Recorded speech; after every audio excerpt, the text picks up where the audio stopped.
자, 이제 책의 그 앞에 좀 정리를 좀 하고 갈게요. 저 뒤쪽으로 한번 보세요. 214페이지 한번 보세요. 214페이지. 책의 기본서의 뒤에. 지금 아까 조금 전에 선배도 무주물 선점, 유실물 습득, 매장물 발견했죠? 원시 취득할 때. 맞아요? 그게 어디 있냐고 묻길래 설명드립니다. 그거 하는 김에 뭐 설명하고 갑시다. 자, 252조 있어요, 밑에. 214페이지입니다. 214페이지. 214페이지. 무주물 선점, 유실물 습득, 매장물 발견 나옵니까? 네. 이게 무슨 취득입니까? 옆에 적어놔. 원시 취득. 법조문 보면 돼요. 나머지 볼 필요 없고, 법조문. 자, 252조. 무주의 동산을 소유이사로 점유한 자는 무주의 동산이죠. 214페이지입니다. 책에 214페이지에 무주의 동산의 행가 변해주고 동산 소유이사로 점유한 자가 그 소유권을 취득한다. 그러면 소유권을 취득하는 무주물을 선점할 때 소유권 취득하기 위해서는 뭐가 된다? 동산만 된다는 얘기야. 그래서 2항이 33회 때 시험 나왔잖아. 무주의 부동산은 뭘 한다고? 국유. 맞죠? 무주의 부동산은 국유에 되어 있습니다. 자, 3항 보세요. 야생하는 동물을 무주물로 하고 사냥하는 야생동물도 다시 야생산토로 돌아가면 무슨 물이 된다? 무주물이 됩니다. 이 무주물 선점은요, 가장 대표적인 낚시 있죠, 낚시. 도시어부 안 봅니까? 이경규하고 나온 애들. 덕화하고 나오잖아, 덕화. 맞죠? 그 애들은 뭡니까? 낚시하고 이제 물고기 잡았잖아. 무주물이야? 물고기 한번 봐봐. 부동산이야, 동산이야? 얼마나 빼빼리 돋다니는지 맞죠? 자기 힘들잖아. 맞죠? 그래서 동산만 된단 말이야. 선점하면 원시 취득자이기 때문에 항상 걔들은 뭡니까? 물고기 잡으러 가면서 어떻게 돼요? 잡으러 가면서 요리사 데리고 들어가잖아. 잘 봐, 알겠죠? 드라마도 잘 봐야 돼. 알겠죠? 도시오브도 보면 항상 요리사가 따라간다고, 걔들이. 네, 따라가서 요리 다 해주죠. 그래서 낚시해가지고 물고기 잡아서 해쳐 먹든 매운탕 끓여 먹든 지 마음이라고요. 알죠? 그 요리하는 애들이 따로 있다는 거야, 걔들. 낚시하러 가는 애들 중에. 요번 주에 도시오브 본다, 알겠죠? 시즌 4까지 나왔어요. 시즌 4까지 나왔어요. 알죠? 자, 그래서 이제 무주물은 반드시 뭐 된다? 동산이 됩니다. 부동산은 뭐라고요? 국유. 여기 시험 나왔단 말이에요. 33회 때. 32회 때가 나왔었죠. 자, 그 다음에 옆에 가서 유실물 습득 있죠? 있습니까? 자, 유실물 습득도 253조입니다. 유실물은 법률에 정한 바에 의해서 공고한 후 몇 개월이라고? 6개월. 6개월이 내 소유자가 권리를 주장하지 않으면 습득자가 그 소유권을 지난다. 습득자가 무슨 취득입니까? 원시 취득자 된단 말이에요. 아시죠? 돈을 주었다. 6개월 동안 소유자 나타나지 않으면 어떻게 됩니까? 원시 취득자 겁니다. 습득자 거단 말이에요. 습득자. 아시겠죠? 됐죠? 자, 그래서 이제 밑에 보시면은 네 번째 줄인가 보세요. 밑에 동그라미 2번에 세 번째 줄. 동그라미 2번에 세 번째 줄 끝에 가면 물건가액의 100분의 5에서 20% 범위 내에서 보상금을 청구할 수 있다 돼 있죠? 유실물법 4조에 돼 있잖아. 맞죠? 그래서 지갑을 주어주면 몇 프로? 우리 5% 얘기 안 한다고 20%만 얘기해. 아시죠? 많이 봐야 될 거야. 이게 왜 5%에서 20% 만들어놨냐면은 내가 100억을 줘줬잖아. 그러면 5%로 가는 거야. 금액이 적으면 됩니까? 20% 가는 거야. 그건 누가 판단한다고? 판사가 합니다. 알겠죠? 다 합의하면 되는데 합의가 안 되면 판사에 들어가면 판사가 어떻게 됩니까? 100만 원에다가 20% 주라 한다고요. 알죠? 100억에다가 5% 주라 한단 말이에요. 이게 봐라, 이거. 나 죽고 난 다음에 얘기하세요. 죽고 난 다음에 그걸로 된단 말이에야. 상식을 알아야 되고. 매장물 발견도 갑시다. 매장물 발견. 매장물은 법률이 정한 바에 있다 해서 공고 후 1년 내 소유자가 권리를 주장하지 아니할 때 그러면 몇 년 내입니까?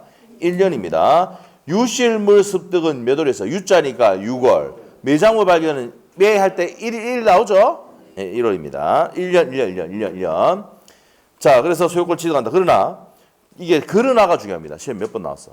타인의 토지 기타 물건으로부터 발견한 매장물은 그 토지 기타 물건의 소유자와 절반에서 취득한다. 발견자와 소유자가 절반에서 취득한다 이 말이야. 네, 그 내용이 그대로 시험에 나왔던 내용이에요. 자, 그 다음에 첨부 나와 있습니까? 첫 번째 줄. 첨부 붙이는 거지? 종류가 뭐가 있어? 부합, 혼합, 가공이 있습니다. 줄만 끊고 넘기면 됩니다. 자, 나머지 볼 필요 없고 부합만 딱 보면 돼. 부합. 자, 밑에 법조문 딱 보면 돼요. 256조 부동산의 소유자는 그 부동산에 부합한 물건의 소유권을 취득한다. 자, 부합한 물건을 취득한다. 이게 무슨 말이냐면요. 이거 토지에 나무를 심었다. 누가? 을이. 그럼 이 토지에 부동산에 부합합니까? 안 합니까? 부합한다는 말이에요. 그럼 이 나무는 누게 됩니까? 을게 아니고 갚게 됩니다. 알겠어요? 네. 그래서 남의 땅에 나무를 심었다, 무단으로 심었다. 누구 겁니까? 토지 소유자 겁니다. 부합하니까. 알겠죠? 알겠습니까? 식목일날 되면 어떻게 됩니까? 식목일날 되면 어떻게 됩니까? 어린애들 가져가지고 데려와가지고 뭡니까? 나무 심으러 하잖아. 그러면 그거 보면 노동 착취야 이거는. 심었는데 어떻게 됩니까? 애들이 뭡니까? 좋게 심었는데 그건 땅 주인 거야. 알겠죠? 알겠습니까? 그 수자원 공사 이런 데서 있잖아요. 그 애들 데려와서 나무 심으라고 하고 이렇게 하잖아요. 그럼 결국에는 수자원 공사 땅에 심는다고. 예? 그래서 우리 애들이 간다 그러면 절대 가지 말라 하잖아. 노동 착취라고. 알겠어요? 뭐 하기 때문에? 부합하기 때문에. 아시겠죠? 네. 나중에 제가 땅 사면은 나무 준비가 있을 테니까 심으러 오세요. 아시겠죠? 뭐 하니까? 부합하니까. 알겠죠? 네. 땅 사면 전화할게. 네. 근데 땅 샀는데 뭡니까? 나무 심으러 와야지. 농작물 심으면 어떻게 됩니까? 이거 큰일 나요, 이거. 알겠죠? 그래서 여러분이 어떻게 됩니까? 내가 문자를 안 보내는 이유가 뭐예요? 땅 사도. 나무 심을 줄 알았는데 뭐 심는다고? 농작물을 심을 줄 알았는데. 여러분이 가져가 본단 말이야. 그래서 이제 안 되는 기라 내가 문자를 못 보내는 거야. 알겠어요? 농작물은 누구야? 경작자 소유거든. 아시겠죠? 자, 다 가르쳤으니까 됐어. 자, 그래서 다시 256조 한번 보세요. 부동산 소유자는, 주어가 부동산 소유자는 그 부동산에 부합한 물건이 동산입니다. 나무 동산이야. 그 소유권을 취득한다. 그러면 권원 없이 나무를 심으면 누구야? 토지 소유자, 부동산 소유자께 된다 이 말이야. 그러나 타인의 권원에 의해서 부수시킬 때는 그러하지 아니하다. 이 말은 무슨 말이냐면은 이 을이 얘하고 임대차 계약을 맺었다든지 지상권 설정 계약을 해가지고 나무를 심으면 이 누구 겁니까? 나무는 읊게 되는 겁니다. 읊게 됩니다. 읊게 된다. 알죠? 그러면 권원 없이 심었을 때 이런 권원도 없으면서 심었을 때는 부합해버리고 권원을 가지고 심으면 권원자 거다 말이야. 알겠죠? 네, 요 내용입니다. 자, 근데 됐고요. 밑에 동그라미 기역, 니은 있는데 기역반에 줄 것이고 부합된 물건의 주된 물건은 뭐야? 부동산이 되지. 그래 되고. 자, 그 다음에 효과 바로 갈게요. 나머지 부합전도 뭐라 되고. 효과는 원칙이 누가 소유권 취득한다고 되어 있어 아까? 부동산 소유자가 소유권 취득한다 했죠. 줄 것이고. 예외. 두 번째 주까지 줄 것이고. 권원에서 임대차라든지 임차인이라든지 지상권자가 나무 심으면 누구야? 지상권자, 임차권자 겁니다. 두 번째 주까지 줄 것이면 돼요. 자, 그 다음에 관련 문제에서 동그라미 기억번의 별표. 자, 동그라미 기억번이 뭡니까? 증축이에요, 증축. 자, 여기 2층인데 여기에 증축을 했다, 증축. 3층을 증축했어요. 자, 이 건물의 소유자 갑이고요. 임차인이 을인데 증축했어. 그럼 이 밑에 건물에 부합합니까? 안 합니까? 부합하죠. 부합하나. 자, 그래서 건물의 부합입니다. 자, 어디입니까? 그 밑에 보시면 B번이죠, B번. B번 보면 되겠네. B번에 한번 보세요. 자, 두 번째 줄 보시면 판례도 나와 있습니까? 판례도. 건물의 증축 부분이 기존 건물에 부합하여 그럼 증축한 부분이 기존 건물에 붙었단 말이야. 그러면 건물이 분리해서 별도의 효용을 갖지 않는 이상 저당권의 효력은 그 증축 부분에도 미치 안 미쳐? 미칩니다. 이 저당권 할 때 했습니다. 미친다 시리즈 할 때. 알죠? 증축한 부분에도 미쳐 안 미쳐? 미친답니다. 그럼 경납받은 사람도 낙찰받은 사람도 증축 부분 가져가 안 가져가? 가져갑니다. 그 밑에 있죠. 경락이 또 증축 부분의 소유권 취득한다 이 말입니다. 그 다음 밑에 수목의 부합 아까 했죠. 나무 심었다고요. 붙어본다 그랬지. 그러면 두 번째 줄 토지 소유자는 쉽게 나무 심은 인목의 소유권을 취득한다. 했죠 아까. 자 됐고요. 자 그 다음에 이제 밑에 디귿번에 별표 농작물의 부합 나왔잖아. 제가 이제 문자 안 보낸 이유가 뭡니까? 나무 심으러 오라 했는데 뭐 심으면 고추, 상추 이렇게 심으면 큰일 나는 거야. 알겠죠? 그럼 여러분 거거든. 맞지? 그럼 부합해 안 해? 안 합니다. 그래서 세 번째 줄 경작자 소유가 된다고 돼 있잖아. 불법으로 경작해도 경작자 소유입니다. 됐죠? 그래서 따라서 그 다음 또 죽으시면 돼 또. 경작권이 없이 타인의 토지에 농작물 심었어. 누구 겁니까? 경작권. 심지어는 불법으로 경작해도 경작권입니다. 알겠어요? 자 넘기면 되고 동상 간의 부합 아까 했어. 그림 아까 요거 있잖아. 요거 붙이면 요거 갑이고 요거 을 거야. 붙이면 누구 거라 했어? 합치면 누구 거라서 갑 거라 했지. 왜? 부합 당시에 주종을 구별했을 때는 주된 동산의 소유자가 소유권 취득한다고 했죠? 그게 법이 되어 있다고. 자, 몇 조? 257조. 읽어보겠습니다. 동산과 동산이 부합하여 훼손하지 않으면 분리할 수 없거나 분리하는데 과다한 비용이 드는 경우 그 합성물의 소유권은 자, 형합엔 주된 동산의 소유자에 속한다. 그럼 갖거다 이 말이지. 근데 주종 구별할 수 없을 때는 어떻게 되는데? 칠판 봐봐. 주종 구별할 수 있을 때가 있고 주종 구별할 수 없어. 비슷해. 그럼 이거 어떻게 될 건데? 공유. 됐죠? 자, 읽어봅시다. 그 다음에 뭐라 되어 있습니까? 부합된 동산의 주종을 구별할 수 없을 때는 동산의 소유권은 부합 당시 형합엔 부합 당시 가입 비율로 합성물을 만다. 공유의 형합편이에요. 그래서 공유한다 그랬지?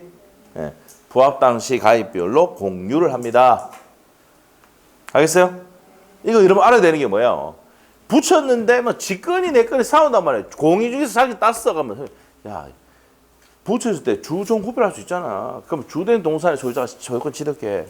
그런 게 아닌데 민법 257조. 근데 여러분은 법조문 외워 못 외워?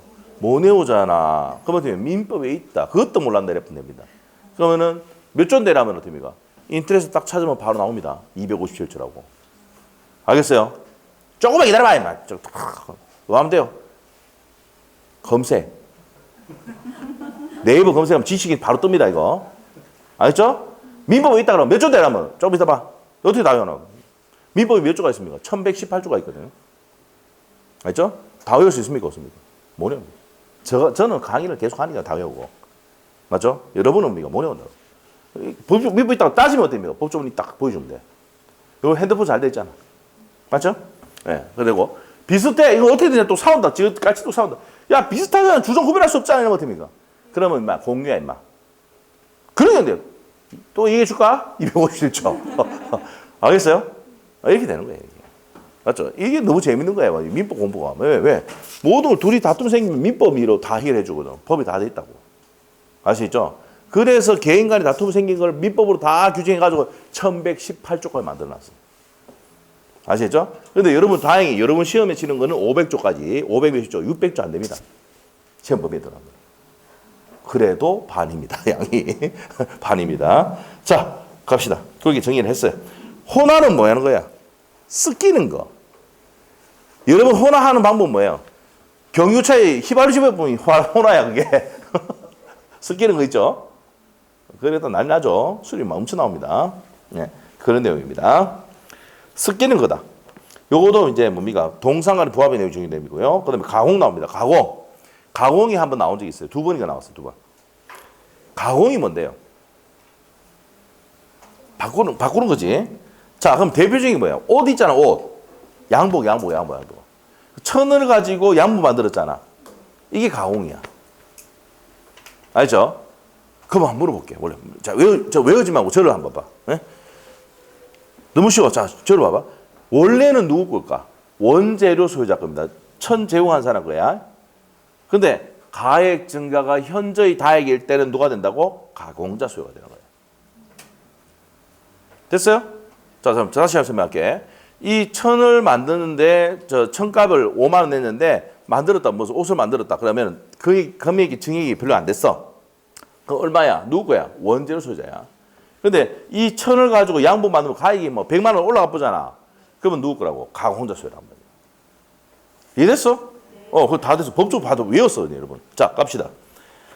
259조입니다. 259조. 타인 동산에 가공할 때는 그 물건의 소유권은 원재료, 그래서 가공했다 누구라고? 원재료 소유자다. 형합해. 그러나 가공을 위해서 가액 증가가 원재료보다 현저히 다액일 때는 천값이 5만 원인데 양부 100만 원 만들었단 말이야. 누구 거라고? 가공자 소유다. 자, 그 다음에 2항. 가공자가 재료 일부를 제공했을 때는 그 가액은 전항의 증가액에 가산한다. 알았다. 2항은 잘 나온 적이 없습니다. 1항이 2번 나왔어요. 시험에. 됐죠? 끝.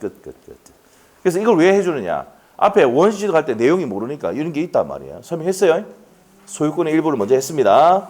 자, 그 다음에 이제 앞으로 가자. 앞으로 가서 어디를 가느냐. 자, 29페이지 펴시고 29페이지 펴시고 폈습니까?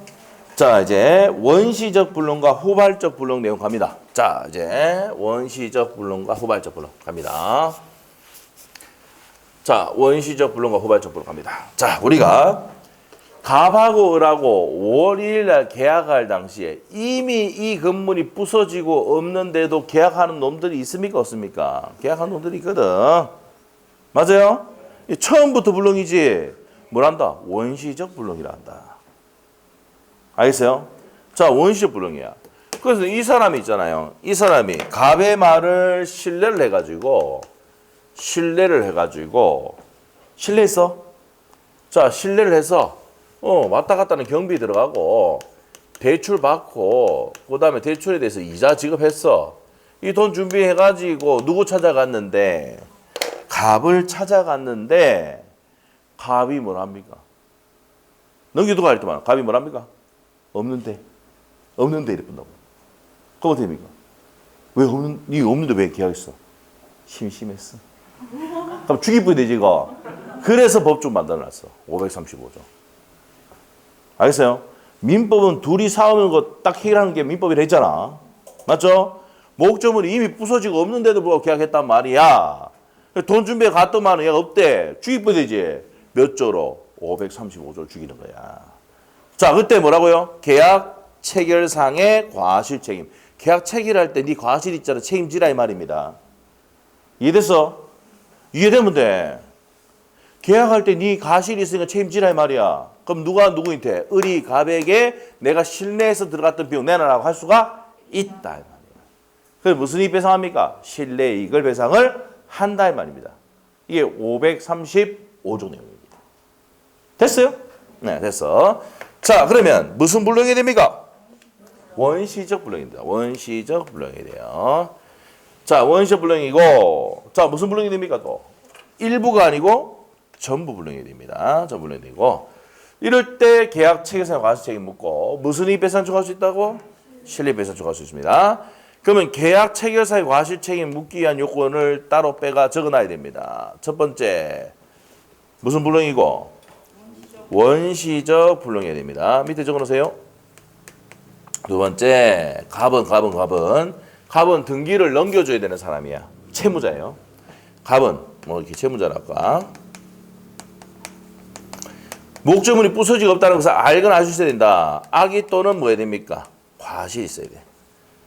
악의가 뭔데? 부서지가 없다는 걸 알아야 되고, 알았다가 뭐야? 악의. 알 수 있었다 그러면 과실입니다. 이런 상태가 됐는데도 계약했단 말이야. 나쁜 짓 했지.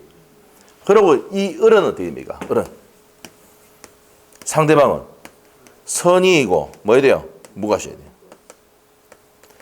그래야지 신뢰한 이익을 달라고 할 수 있죠. 비용을. 됐어요? 자, 이럴 때 무슨 이익 배상한다고? 신뢰 배상합니다. 그런데 만약에 일부 불능일 때는 어떻게 됩니까? 일부 무효나 무슨 책임 물을 수 있다? 담보 책임만 물을 수 있어요. 일부가 부족하다. 담보 책임 물을 수 있습니다. 자, 요게 이제 뭡니까?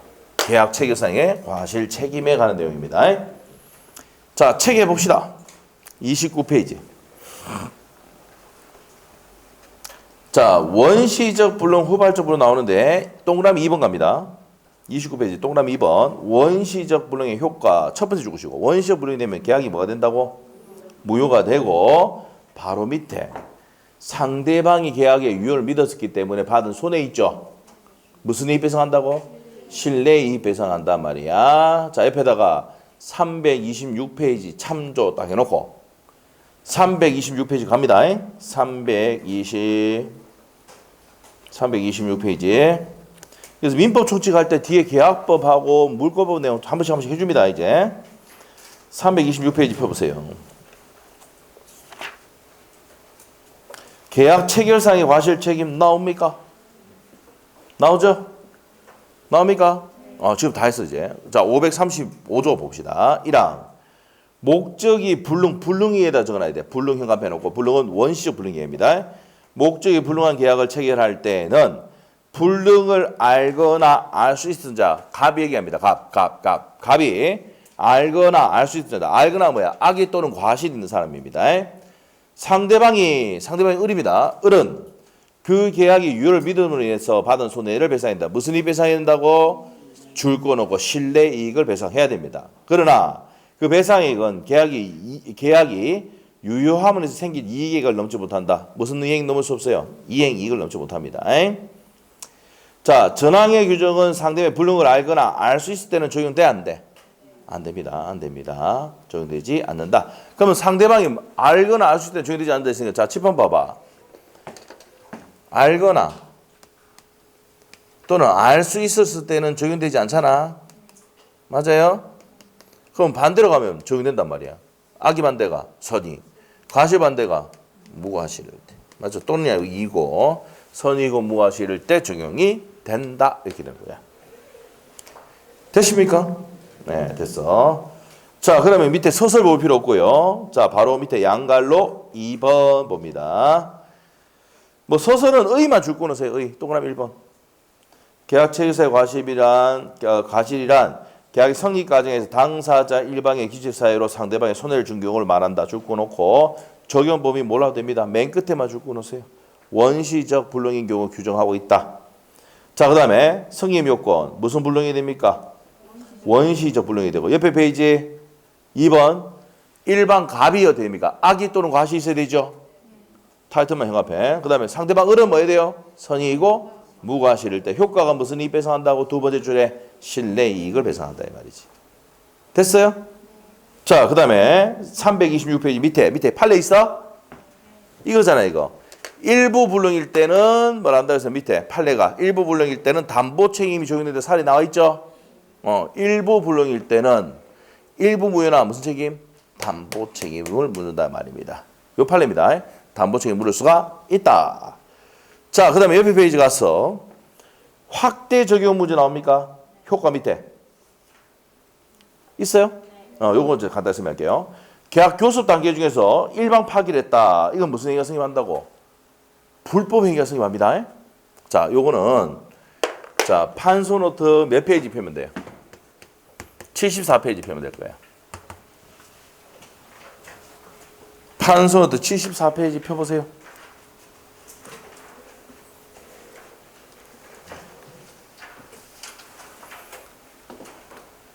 판소노트 펴면 이쪽 옆에 보면 이거 뭡니까? 옆에 보면은 어떻게 나옵니까? 안 나옵니까? 부당파기 나오죠? 그러면 두 번째 줄에 자 뭡니까? 불법 행위가 무슨 행위다 있죠? 계약 교섭 단계에 부당 파기하면 무슨 행위한다? 불법 행위 책임 물을 수가 있는 거야. 됐어요? 자, 그럼 밑에 판례 보세요. 우리 책에 판례. 불법 행위가 구성되고 손해배상 청구할 수 있는데 무슨 이익 배상한다고? 신뢰이익을 배상합니다. 자, 그래서 밑에 책의 판례에서 세 번째 줄 가면은 불법 행위를 구성한다는 거 찾았습니까? 있죠? 그리고 2번 판례, 책의 2번 판례의 네 번째 줄 끝에 가면은 견적서, 제안서 작성 등의 신뢰이익은 포함되지 않는다 되어 있는데 그거 줄 것이면 돼요. 자, 그래서 제안서, 견적서 작성 비용은 신뢰이익 포함되지 않는다 이게 되고. 자, 그리고 2번 판례에서 다시 위로 올라가서 중도 파기로 불법 행위를 구성하면 두 번째 줄에 신뢰한 상대방이 있게 된 신뢰의 손해를 한정한다. 돼 있습니까? 자, 다시. 1번 판례 받고 2번 판례 보면은 첫 번째 줄 끊으세요. 계약 교수의 부당한 중도 파기로 불법 행위를 구성하는 경우는 바로 밑에 무슨 이익 배상한다고? 신뢰의 이익을 배상하는데 네 번째 줄에 견적서 제한서 작성 비용 신뢰이익에 들어간다 안 들어간다? 안 들어간다. 이렇게 해본대요. 판서 노트에도 그렇게 돼 있죠? 판서 노트 그렇게 돼 있어. 74페이지에 돼 있지? 네, 그렇게 됩니다. 요거는 시험에 언제 나왔냐면요. 19회 때 나왔어요. 19회 때. 그때 나오고 한 번도 안 나왔어. 그래서 나중에 문제 풀이할 때 한번 볼 거고 그냥 줄만 걸고 갑니다. 중요한 거 아니에요. 자, 19회 때가 아니고 이게 17회 때가 18회 때가 나왔어요. 자, 이렇게 되시고 자, 어디를 가냐면은요. 어디를 가냐. 왔는 김에 한 문제 풀고 가야 될 거 아니에요. 355페이지 한번 보세요. 355페이지 폈어. 자, 3번 문제 19회 때 나왔던 기출문제 한번 봅시다. 계약 체결상의 과실 책임 돼 있습니까? 자, 1번은 OX. 우리 민법은 원시적 불능에 한해서 계약 체결상 과실 규정하고 있다. 535조 맞죠? 1번 맞고 2번 질문은요. 법조문 아까 있었잖아. 신뢰이익을 하는데 자, 계약 체결상 과실을 이유로 신뢰이익의 손해배상은 계약이 유효함으로써 생길 이익을 넘지 못한다. 아까 법조문 내용이 그대로죠? 535조 내용이고 맞고 3번 질문이 맞습니까? 틀립니까? 상대방은 선의 무과시까지 요하죠. 선의 무과시돼야 의리 가백에 무슨 이익 배상한다고? 신뢰이익 배상하죠. 그래서 요한다까지 해야 됩니다. 3번 X. 4번 질문 아까 계약 면적이 미달한다. 일부 불능이지. 그러면 계약 체결상의 과실責물르는 게 아니고 담보 책임 물을 수 있다 했죠. 판례 아까 봤지? 담보 책임 물을 수 있다고 해야 되고 5번 지문이 판례 내용인데 건축공사의 대가로 임야사역을 부여하기로 약정해서 임야사역은 무슨 불행? 원시적 이행 불능이 원시적 불능이지. 그럼 계약 체결상의 과실 책임으로 손배 책임이 있다는 내용이지. 맞아요? 그래서 답이 몇 번이다? 3번인데 3번은 왜 틀렸어? 상대방은 선의 무과시까지 요한답니다. 네, 그래서 답이 3번이 들었어요. 됐죠? 됐어. 이제 앞으로 간다 또. 자, 그래서 계약 체결상의 과실책임은 미리 또 다 봤습니다. 자, 어디로 가느냐? 29페이지 다시 오셔서 자, 원시적 불능 받고요. 이제 무슨 불능 온다? 후발적 불능을 합니다. 이제 후발적 불능. 자, 우리가 계약 체결할 때부터 불능이면 무슨 불능이라고? 박살나고 없다면은 원시적 불능. 근데 체결할 때는 있었는데 뒤에 박살났어. 5월 15일 날. 무슨 불능이다? 후발적 불능. 계약할 때 목적물이 있었으니까 계약은 유효입니까? 무효입니까? 후발적 불능은 유효. 후발적 불능은 유효입니다. 자, 근데 후발적 불능일 때 채무자 여기서 요 사람 이 갑이 뭐라고요? 등기를 넘기는 채무자야. 채무자의 기책 사유로 박살이 났다. 이 말은 뭐야? 5월 15일 날 이 사람이 관리를 잘못해서 박살낸 거야. 이 건물을. 알겠어요? 그러면은 6월 1일 날 이전 등기가 돼야 안 돼. 그러니까 무슨 불이행? 이 사람의 채무를 이전 등기 전에 이행을 불이행했단 말이야. 그러면 채무 불이행. 이해됐지? 채무 불이행이야.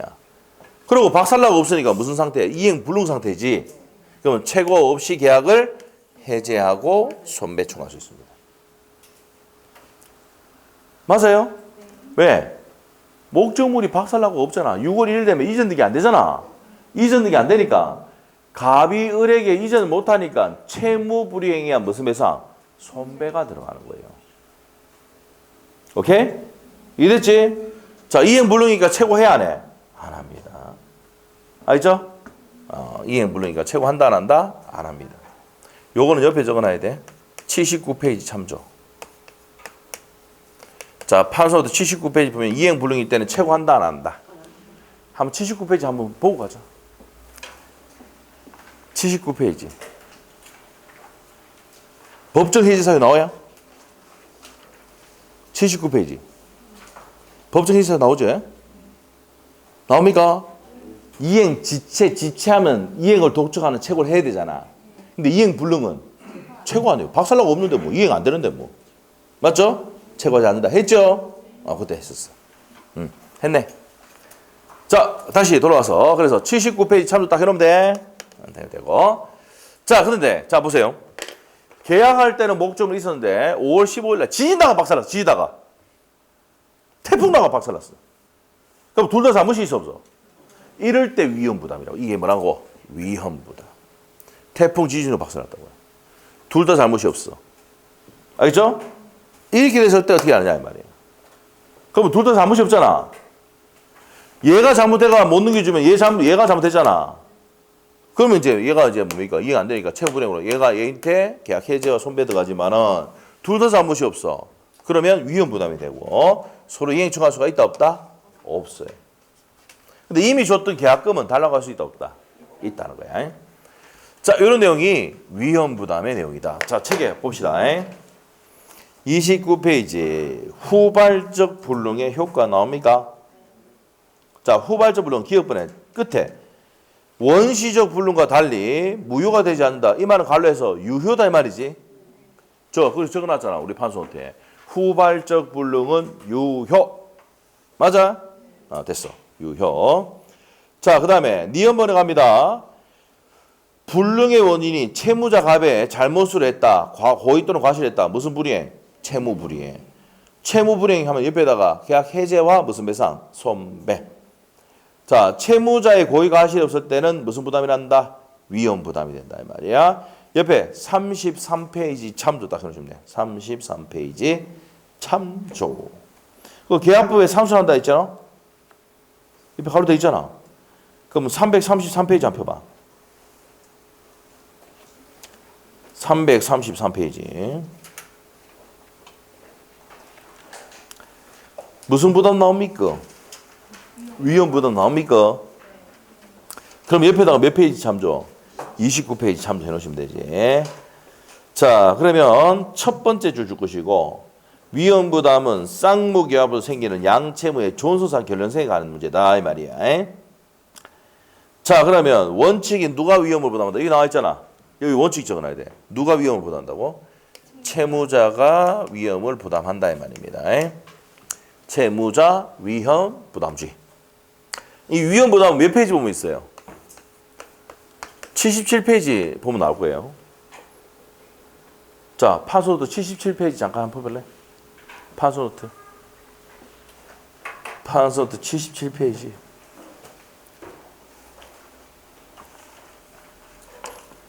위험부담 나와요? 나와?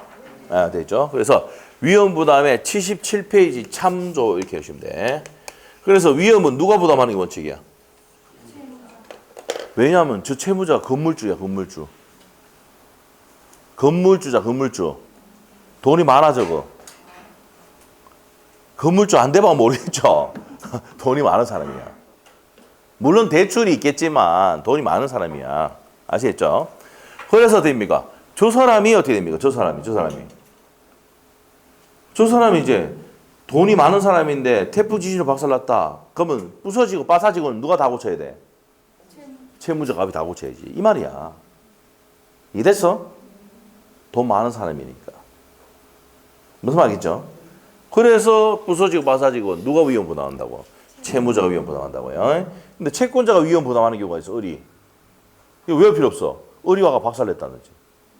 의리 있잖아요. 매수하러 왔다가 담배를 피다가 담배꽁초를 던졌는데 가스통에 던졌어. 폭발해버렸어. 누가 박살냈어? 등기능력 채무자가 이 사람 채권자잖아. 의리 박살냈다니까. 그러면 갑이 와서 말하면 네가 새끼 박살내. 네가 돈 내나 씨. 알겠죠? 뒤에 말은 무슨 말인지 알겠지요? 네가 박살냈으니까 책임지라 이 말이야. 그래서 이런 경우하고. 그 다음에 갑이 을에게 있잖아요. 서류 다 넘겨줬는데도 지 앞으로 등기 안 합니다. 왜? 6월 1일 날 이후에 등기하려고. 무슨 지체? 수령지체. 예, 6월 1일 전에 등기하면은 세금 한 판 더 내야 돼. 한 번 내야 되거든. 6월 1일 이후에 뒤에 등기하면은요, 세금 안 내도 되거든. 그러면 여기서 얘기하잖아. 여러분 팔 때 어제 팔아야 돼. 팔 때. 전에 팔고. 살 때는 언제 사야 돼? 그렇지. 6월 1일 이후에. 가을에 사야 돼. 이해 안 되면 좀 안 되는데. 왜? 재산세하고 종부세하고 전부 다 6월 1일 기준이거든. 세법 시간 배울 거예요. 알죠? 네, 그래서 될 거예요. 그래서 이제 딱 알겠죠? 그래서 이제 며칠만 지나면 6월 1일 되니까 득이 안 치고 있는 기라. 수령 지체하다가 지진다가 박살났어요. 누구 잘못했어?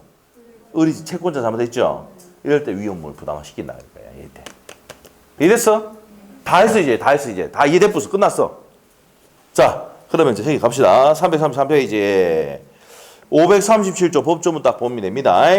자, 현관편 쌍무계약의 당사 일방의 채무가 당사자 상방의 책임이 있는 없는 사유 없는 현관편을 주고 책임이 있는 없는 여기 없는이잖아. X 맞죠? 없는 사유로 박살났을 때 이 말이야. 태풍 지진이거나 자, 태풍 지진으로 박살났을 때 이행할 수 없게 됐을 때는 채무자는 상대방의 이행을 청구할 수 있다 없다? 없다입니다. 그래서 밑에 요건 갑니다. 채무자의 기책 사유가 있어 없어? 첫 번째 줄 끝에 없어야 되고 무슨 불능해야 돼? 후발적 불능이죠. 후발적 불능. 책이 돼 있어 안 돼 있어? 판소도 저기 돼 있네. 후발적 불능이라고 돼 있네. 자, 효과입니다. 자, 기억번 갑니다. 이행 청구할 수 있어 없어? 없습니다. 없는데 대상 청구권 나와 있지. 근데 이제 보세요. 내가 돈을 줬다. 계약금하고 중도금하고 돈 다 줬는데 지진으로 박살났어. 화재로 박살났어. 그럼 화재 나면 화재 보험금이 나와 안 나와? 그 돈을 가져갈 수 있다고. 이게 대상 청구권이야. 물상대에 된단 말이야. 알겠어요? 내가 이제 돈을 줬는데 태풍 지진 나가 박살 나쁜 거야 이게 건물이. 그러면 얘가 돈을 줬어 안 줬어 아까? 의리 계약금하고 중도금 줬잖아. 계약금이나 중도금 줬잖아. 근데 돈을 못 받는 상황이 생겼잖아. 그러면 화재 보험금이나 수용 보상금에 이런 것도 가져갈 수 있다 없다? 있다. 이게 대상 청구권이야. 밑에 읽어보면 돼. 대상 청구권 된다 이렇게 돼요. 됐어요? 넘기면 되고. 자, 예외가 무슨 주의입니까? 채권자 위험 주담주의 나옵니까? 나와? 538조 갑니다. 334페이지. 자, 1항입니다. 쌍무계약이 당사 일방의 채무가 자, 현관편 딱 해놔야 돼. 누구 잘못했다고? 을이 와가지고 담배꽁초를 가스통에 던져가 폭발해버렸어. 채권자의 책임 있는 사유 이행할 수 없게 됐을 때 채무자는 상대방의 이행을 청구할 수가 있다 없다? 있답니다. 그 경우나 두 번째 나옵니다. 채권자의 무슨 지체 중에 수령지체 현관편 수령지체 중에 상방의 책임 있는 사유로 태풍 지진으로 박살났을 때도 똑같이 누가 위험을 부담한다고? 채권자가 부담한다. 을이 부담한단 말이야. 자, 2항 전항 이후 채무자가 자기 채무를 면함으로써 얻는 이익이 있을 때는 채권자에게 상환해야 된다. 이게 무슨 말인데? 요게 밑에 보시면 밑에 판례복이 있어. 있죠? 거기 하사표 딱 해놓으면 돼요. 자, 어떤 내용이냐? 내가 있잖아요. 직원을 자를 때 있잖아요. 직원을 자를 때 바로 자르면 됩니까? 안 됩니까? 우리 집 뒤에 부원장 있잖아요. 바로 자르면 안 됩니다. 자를 때도 미리 공부를 해야 돼요. 아시겠죠? 그래서 1개월 동안 뭐 해야 돼요? 다른 데 알아보고 이제 해야 돼요. 아, 우리 지금 학원이 사정이 안 좋으니까 이제 어떻게 합니까? 아무래도 힘들 것 같다. 빨리 알아봐라. 이렇게 해야 된다고. 알겠죠? 그런데 바로 잘라붙다. 그러면 한 달치 임금 줘야 돼, 안 줘야 돼? 줘야 된단 말이에요. 그런데 능력이 좋아가 있잖아요. 바로 취업을 했어, 보름 만에. 그러면 내가 한 달치 다 줄 필요가? 보름치만 주면 된단 말이에요. 자기 채무를 면함으로써 얻는 이익이 있다. 15일분 있잖아. 돌려줘야 된다고, 채권자에게. 알겠죠? 근데 이 판례가 안 나오는 이유가 고용계약에 관한 내용이 있는데 우리 시험에 안 들어가거든, 고용계약은. 그래서 안 나오는데 법조문은 그대로 된다고요. 한번 읽어나 보자 그래도. 사용자의 기책사유로. 그 사용자가 뭡니까? 사장이죠, 사장. 예? 소상공인 사장이 해고된 근로자가 해고기간 중에 다른 직장에 근무에 지급받은 임금은 538조 제538조 2항 규정의 기준에 자기 채무를 면함으로써 얻는 이익에 해당하므로 사용자는 근로자에게 해고기간을 임금 지급함에 있어서 중간 수입을 공제하고 주면 된단 말이야. 알겠어요? 그럼 며칠분만 주면 돼? 15일만 주면 돼. 알겠죠? 그래서 직원을 쓸 때도 됩니까? 능력 있는 직원을 써야 됩니다. 빨리 취업할 수 있도록. 알겠죠? 무슨 말인지 알겠죠? 네, 그렇다는 얘기지. 자, 그런 얘기입니다. 됐어요? 네, 됐다. 이 말이에요. 그래서 위에 올라가서 동그라미 1번, 2번 딱 묶으면 돼요. 1번, 2번. 자, 법조문 내용 그대로니까 이거 보시면 되고. 자, 뭐 뒤에 문제 한번 풀어볼까?